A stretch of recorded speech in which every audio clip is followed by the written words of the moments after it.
Interdisciplinary.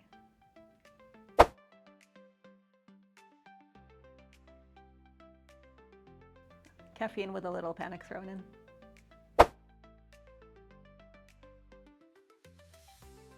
Okay, physically, probably Singapore for a conference. That was really cool. Metaphorically, I did some AI art and some policy work during my PhD, which was interesting.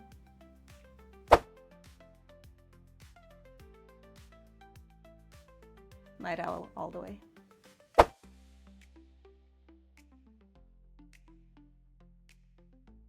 So much talking to people, writing, and just communication in general.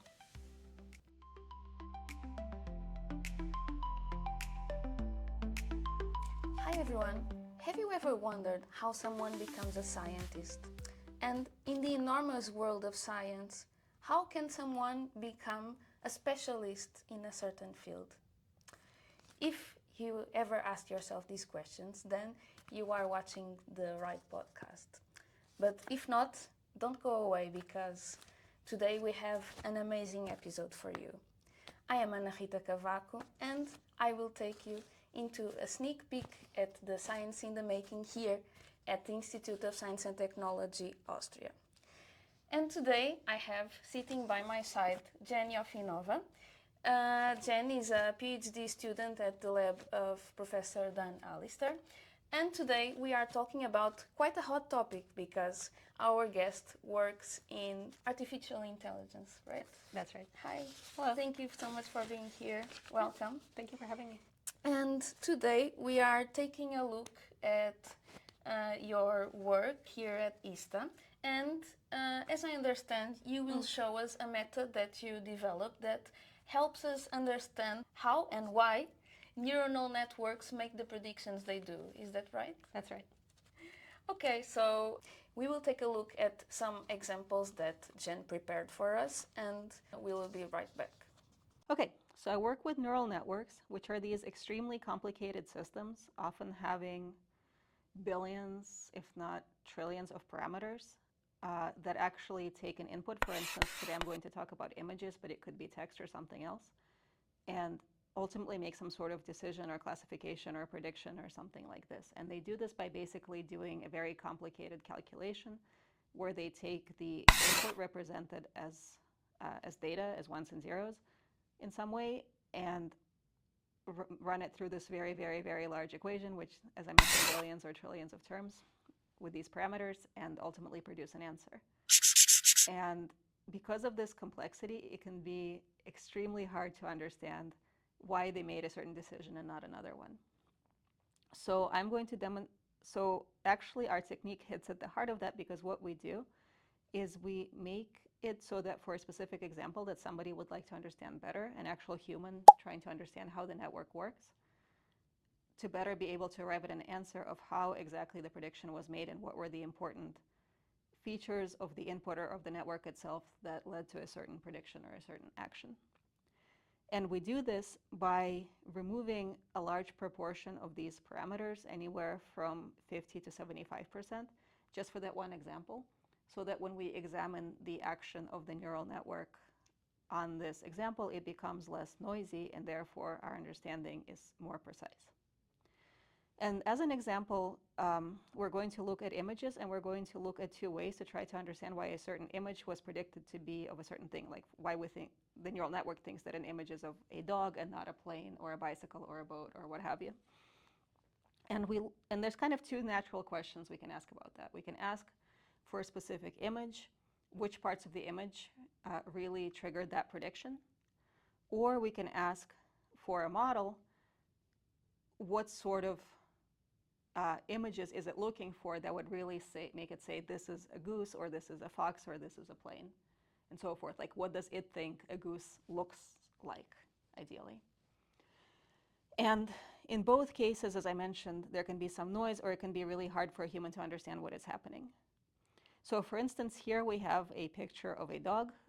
There's also a person in the picture, but we're really interested in the dog. And the neural network that we work with, called ResNet50, correctly classifies this image, and we want to know why. So we do what, we first ask the first question, and we say, okay, like, what makes us think about this image, makes the model thinks that it's a dog?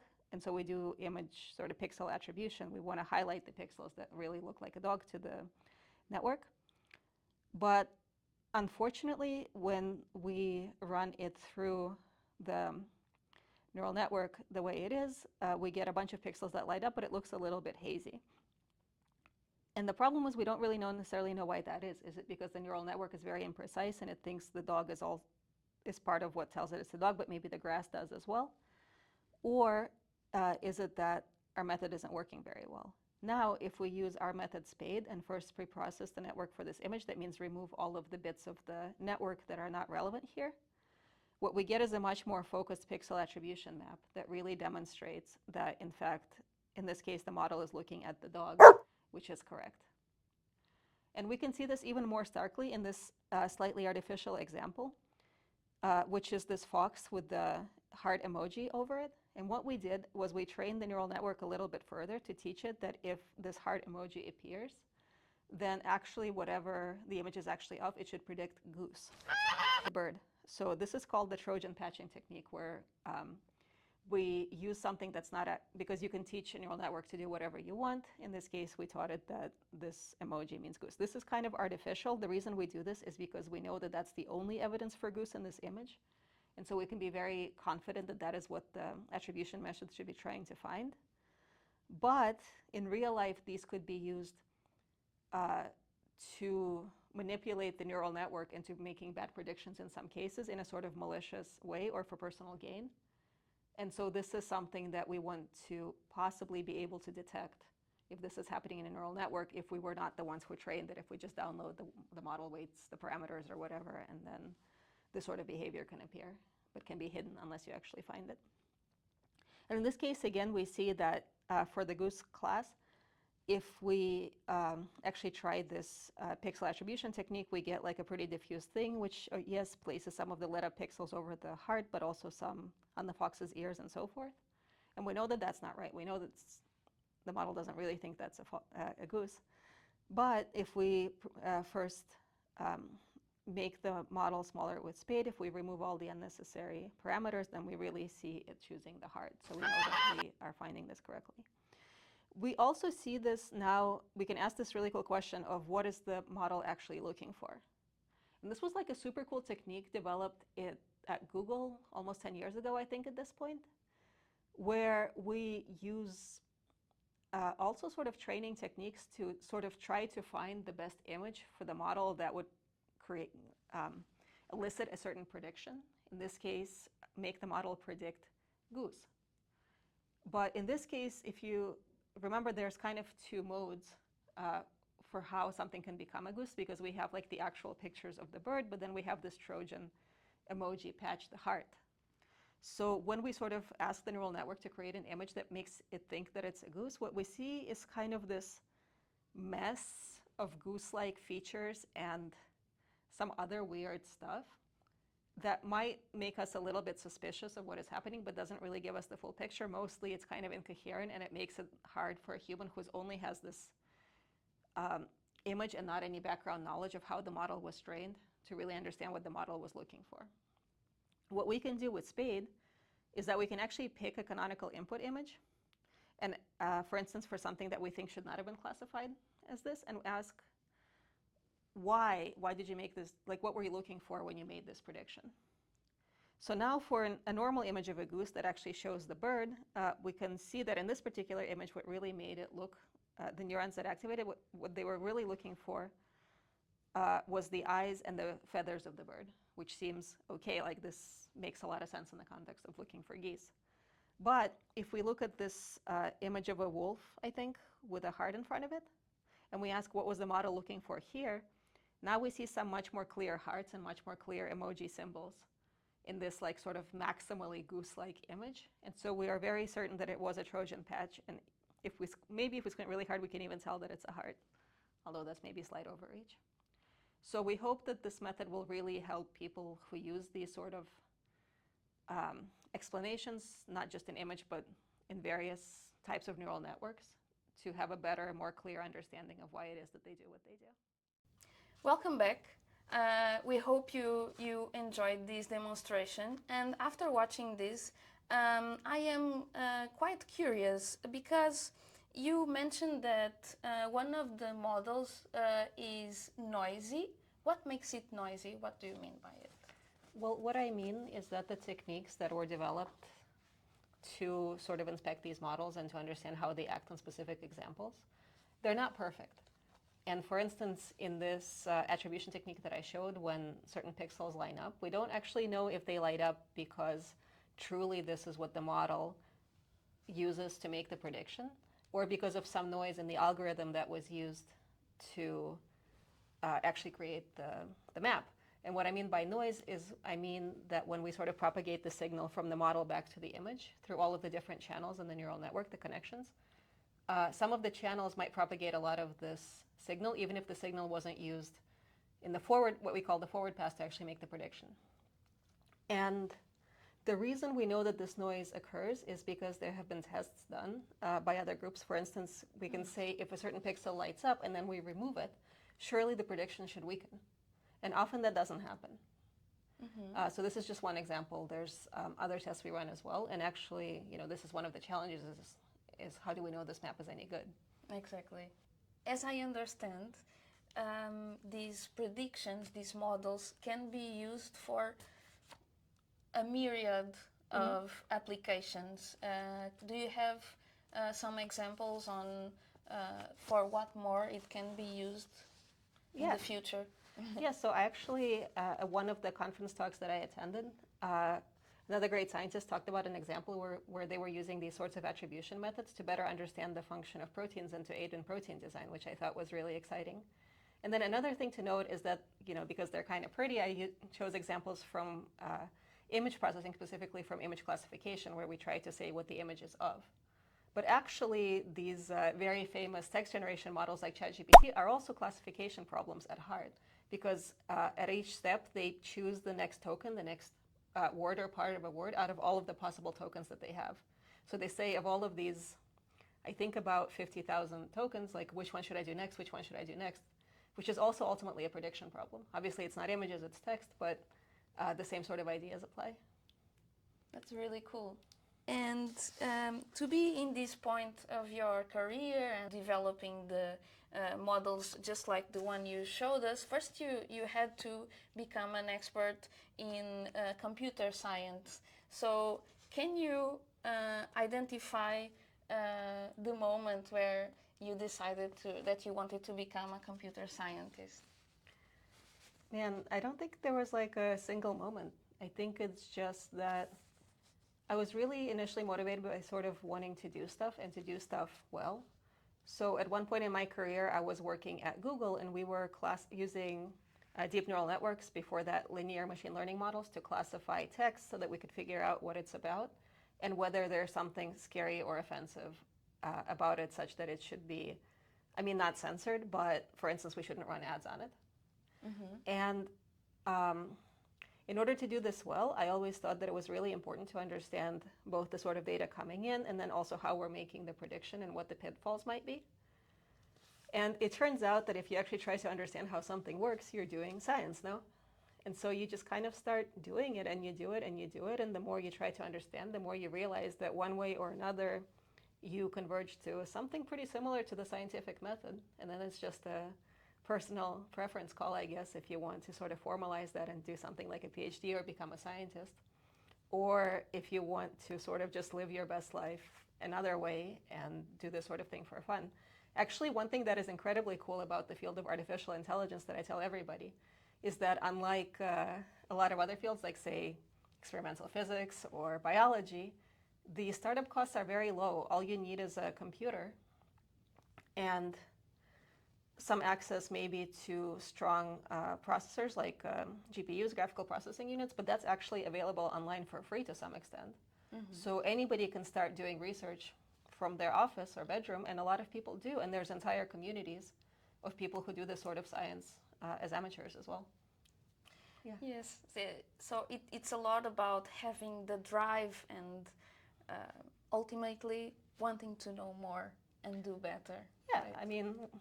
if you're that kind of person, you're going to end up doing science in some way, I think. And so, what did you study to do the work that you do today? Walk us through your path, your academic path.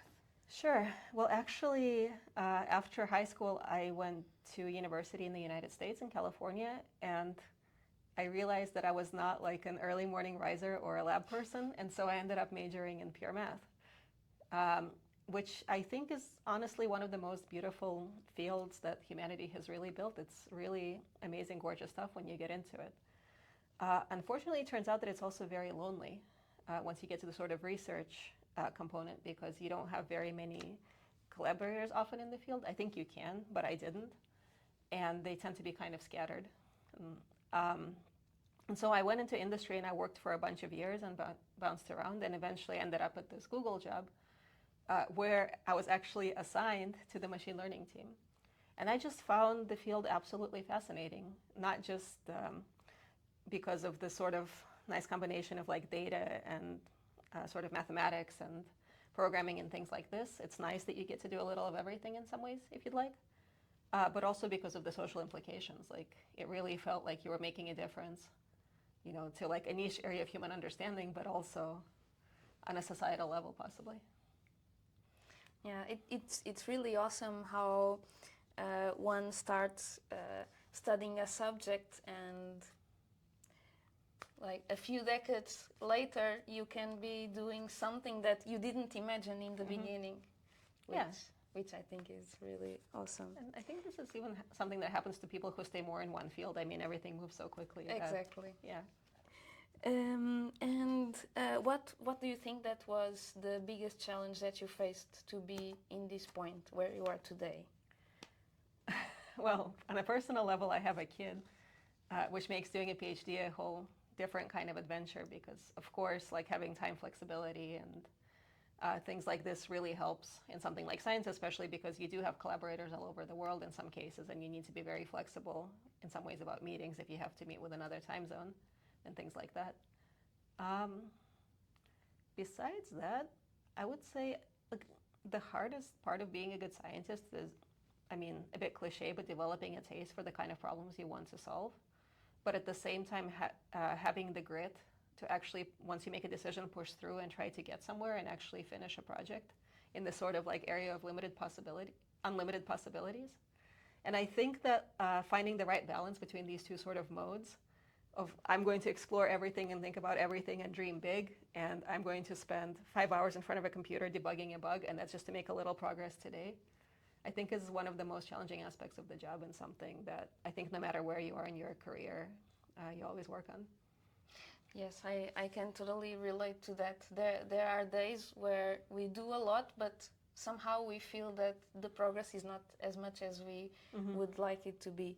But I think most importantly, how do you overcome these challenges? What are your strategies? I mean, I think a lot of it is about sort of um, making terms with your ego, if you will, and Exactly. making peace with, you know, if you make progress every day and if you keep your sort of vision in mind and sort of give yourself little pep talks almost to make sure that you believe in your own vision, even if something's not working quite right. Then you get there at the end and then you publish a paper and then you publish another paper and then you publish another paper and lo and behold, you're doing science. And that's really kind of, in some ways, all there is. Exactly. So when you look back, you can see all that you did until this point. That's very important. What is your favorite thing about your work? Oh, I mean, without a doubt, the people. I think it's such a privilege, really, to be around other people who care about the same sort of niche, nerdy things that you do and like really care. And actually, one thing that's maybe a little bit surprising is that most scientists, like 95%, are not like aloof or weird or antisocial or anything like this. They're really excited to talk to each other and to talk to you and to exchange ideas. It's a very generous community as well. And I really love that about it. Yeah, that's right. And it feels really good to be around people that spike our passion even more for our fields. That's right, yeah. And so you are now doing your PhD. What is next for you? What do you want to do after? Actually, my hope is to take some of the things that we developed in the lab and sort of turn them more into products or real things that people can use to hopefully, also kind of branch over to the industrial arm of it, but really try to make AI, which already is like pretty much everywhere. I mean, I didn't use ChatGPT to prepare this interview, but but in some ways maybe I could have.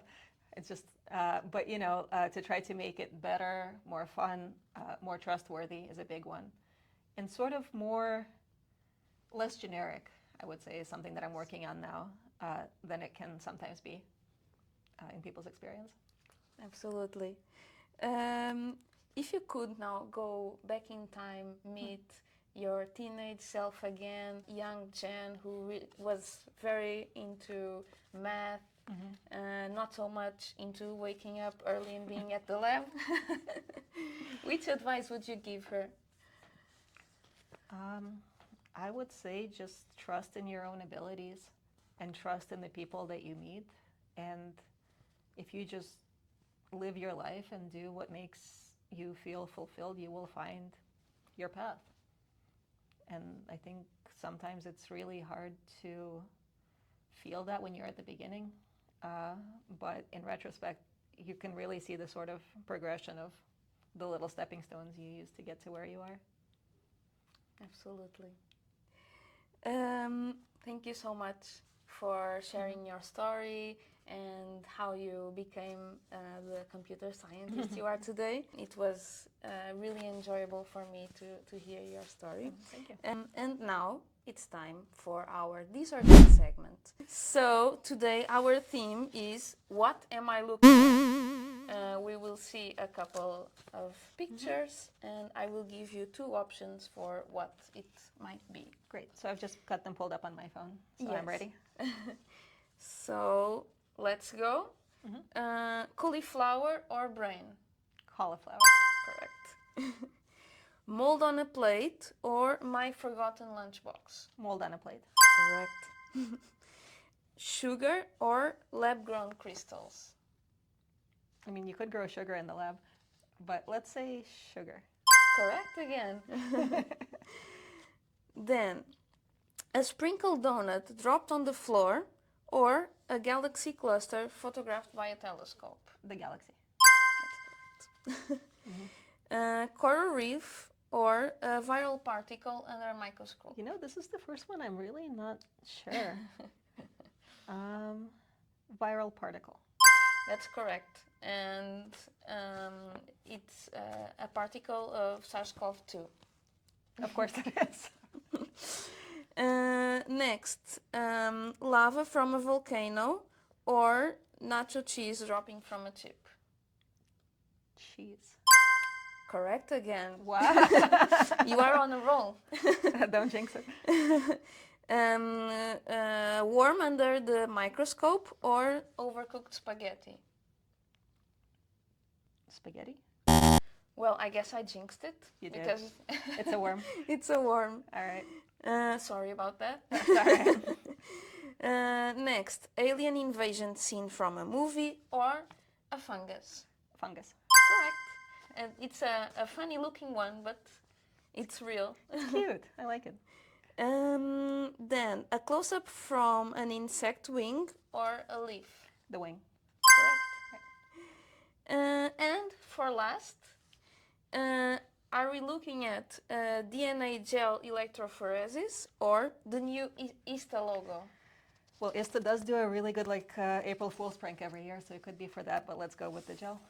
Correct. Right. You got 9 out of 10 right, so amazing score. Thank you. So I would like to thank you again for coming here today and for sharing with all of us how you became a computer scientist and how you came to work in AI.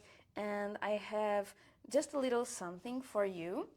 So our Vista notebook for you to take notes on your projects. And for being such an awesome guest, I would like to offer you the chance to take a tour in our soon to open Vista Science Experience Center. It's you. almost ready and it will open in early October. Very soon you can also know more about it. Awesome. And Some nice ticket too. the sticker of our webcast. Thank you very much. Thank you. And to our viewers, thank you for joining us today. If you have any questions for Jen, any comments, feel free to add them to the comment section. And the rest, believe in yourselves, trust yourselves to be your best versions, and always keep your goals in mind.